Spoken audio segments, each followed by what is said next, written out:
I think I know everybody, but just in case, my name is Michelle Holm, and I'm an advocate this year. Okay, so part of the reason I became an advocate this year is because I've had a lot of questions in the past of my own of different things of United Way, and I've heard a few of you come up to me and kind of talk about the same in the past year, so hopefully we can get some clarifications today. One, I live outside Olmsted County. If I donate to the Olmsted County United Way, is my community going to be helped as well? And the answer is yes. 2 years ago with the flood, and again, like John said now, the flood is above Orinoco, which is outside Olmsted County, and United Way is helping with that effort. So yes, if you live outside of Olmsted County, your community will be helped as well. Question 2, I've noticed United Way has a 12.5 administrative fee. Other organizations have lower fees. This is actually my question that I've had for a few years, and I finally got an answer. So if this is your question, hopefully this clears some things up. Other organizations have what's called fundraising fees, so they may have an administrative fee plus a fundraising fee. United Way doesn't have a fundraising fee. So when you look at a few, and I'm not picking on anybody, I just picked a couple nonprofits that everyone would know the names of. And if you look at the fundraising, 11 plus 9%, 21 plus 4%, 12.5 doesn't look too bad. Next question, why should I donate to the United Way along with other organizations as well? So the United Way is really the basic needs of the person. So basic health, basic food, shelter, education. We're not going to be able to treat a specific disease state if we can't feed the person and put a roof over their head. So it really helps other organizations out. Do I need to keep track of how much I donate, or will the United Way do it for me? Really good question. If you donate online now, not only will you get an email saying that you donated and how much, but you're also going to get a letter in the mail.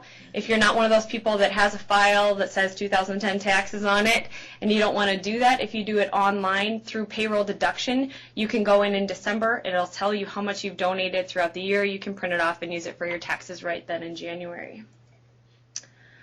Okay, so who was listening to John? What is the average Mayo participation rate? And this is not money. This is not how much you donate. This is how many people. So if we have an organization and 453 people? This is the percentage. Pharmacy, is it 453? I don't know why I just came up with that. Anyway, Mayo. I actually don't think I made that up. We'll see. Anyway, so what is it? Karen already said it yesterday. 25. Very good. So what do we think that the pharmacy donated last year in comparison to the average of 25%? 35. 35? What was that? 15. 15? 12. 12, 3. Wow, there's just not a lot of positive people in this room. So 19, and for those of you who think, wow, that's better than 3, well, you know what? It's still below 25. And I think we need to be known as the department that's willing to give rather than the department below average. So yeah, we've fallen down, and I think we can get back up.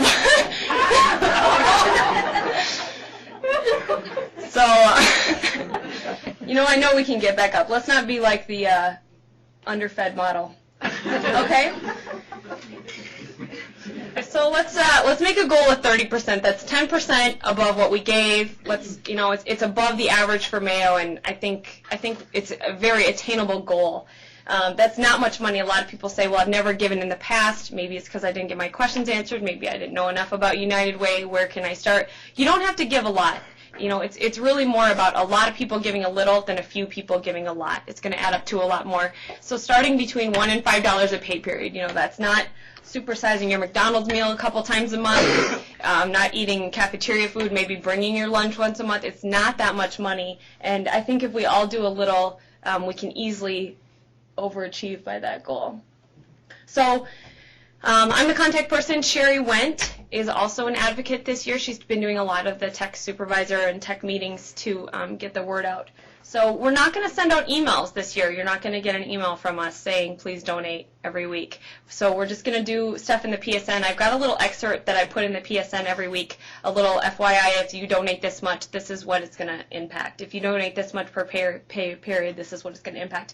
It also talks about Vikings-Packers games, although they're probably not that exciting right now, but there's also, you know, a Mayo One ride, there's theater tickets, there's all sorts of things. So the sooner you donate, the more likely you are to be in all of those different things.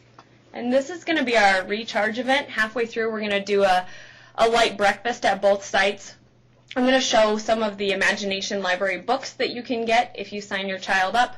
We're also going to have a couple videos of other things that United Way has done. So please come to the breakfast and ask any questions. And feel free to, like I said, email us.